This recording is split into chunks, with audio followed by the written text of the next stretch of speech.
So what we have managed to build in our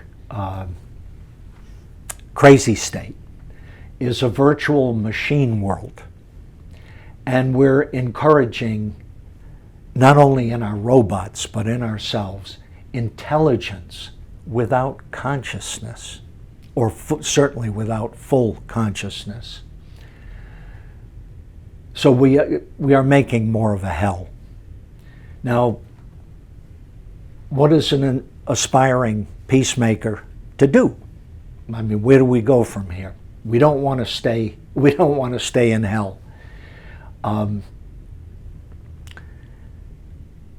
couple of things here worth repeating. First of all, this inverse metaphor takes us to our depths, here and now. Everything is possible here and now, because we're not looking for magic helpers in the sky. We're not looking, as the capitalist does, for an invisible hand to make all this right. It hasn't happened, and it's not going to happen.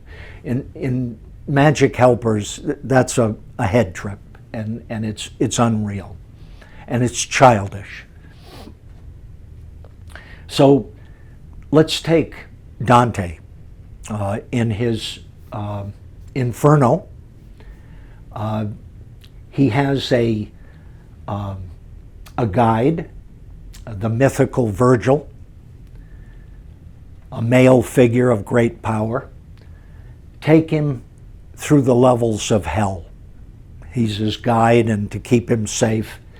Now, think of that as our own mind.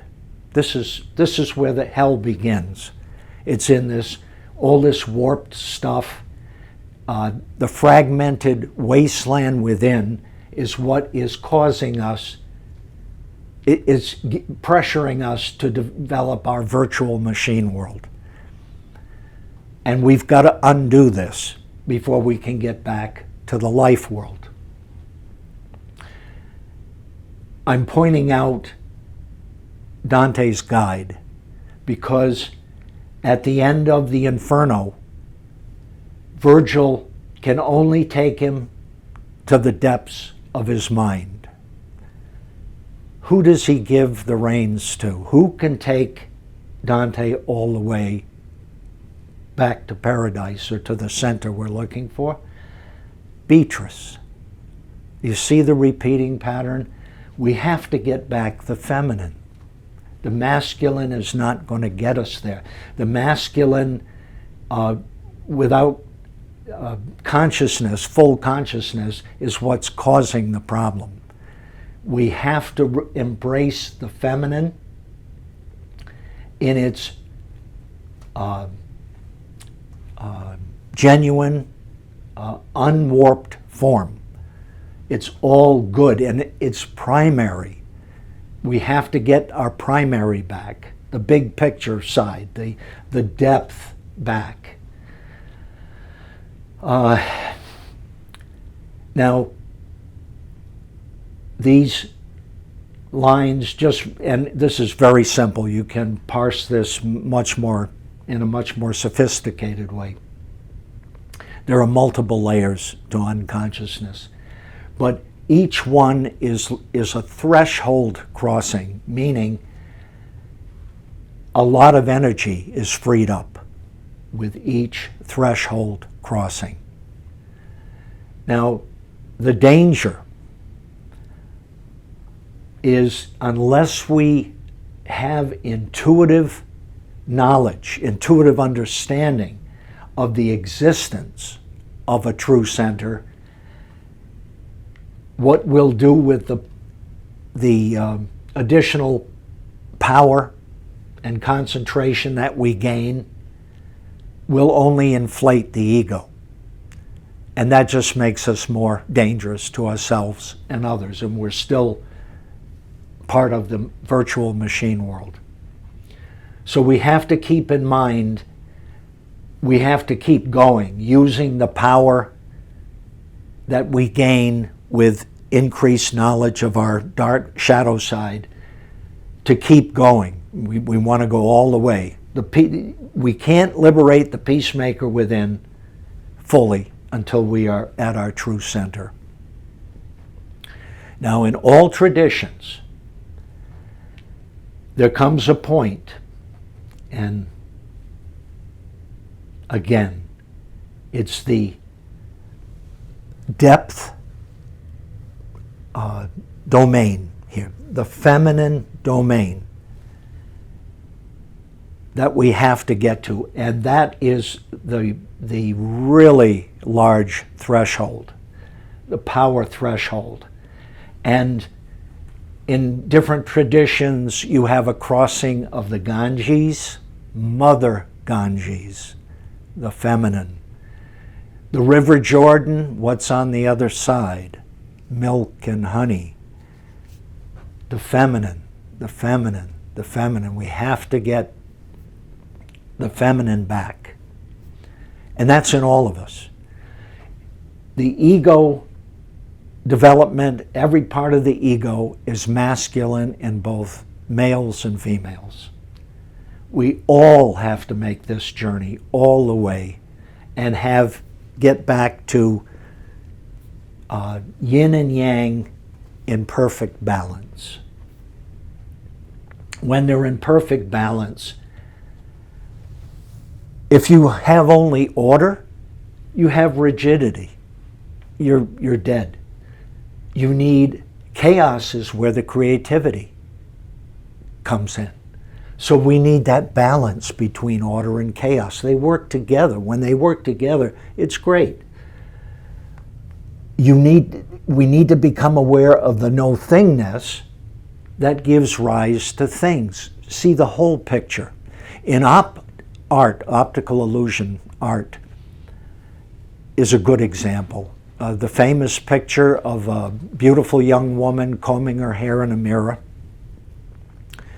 If you meditate on that picture, all of a sudden you might be shocked when you see the skull, the gaping skull. It was there all the time, but your left brain focused on the beautiful woman combing her hair.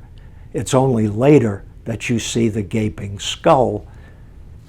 And now if you discipline yourself, you can come to see both at the same time. This is an excellent example of how to reconnect with right brain. Right brain gives you a big step up in intuiting your true center. It sees things whole, automatically. It's the way it works. We have to get back, we don't want to be half a brain. We've got to get our whole brain in working to get back here.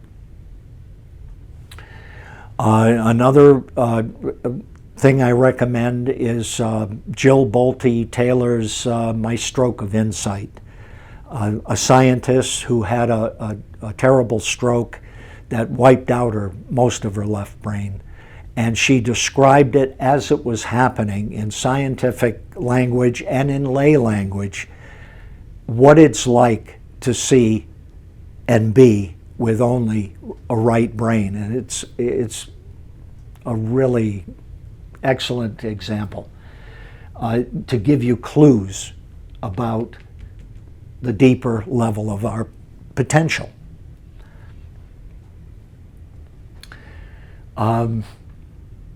Okay, we can start to question the false premises behind that lead us to all of these things.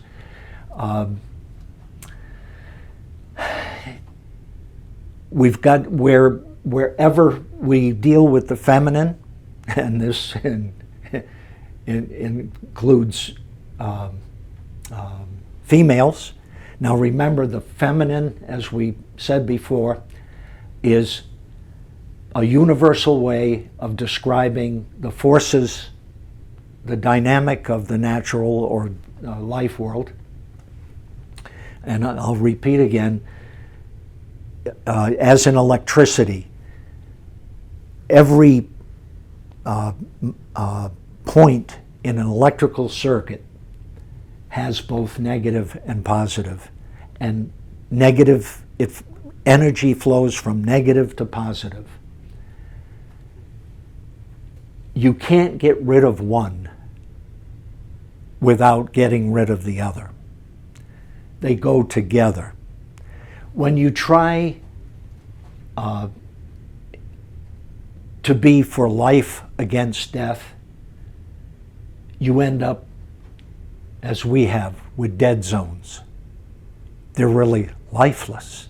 So yeah, there's no death because there's no life. You need that beautiful balance between life and death. So balanced in the natural world that the new biology calls it cradle to cradle cycles. Nothing dies in the natural world in a dead sense that you can grasp. Death is the seed of new life, more abundant life.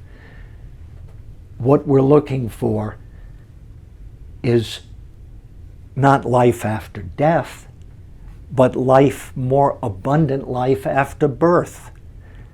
We'll get to the death thing. As St. Paul said, you can't love your true center, which brings you in contact with the center and source of all, until you've resolved what you feel is the problem of death.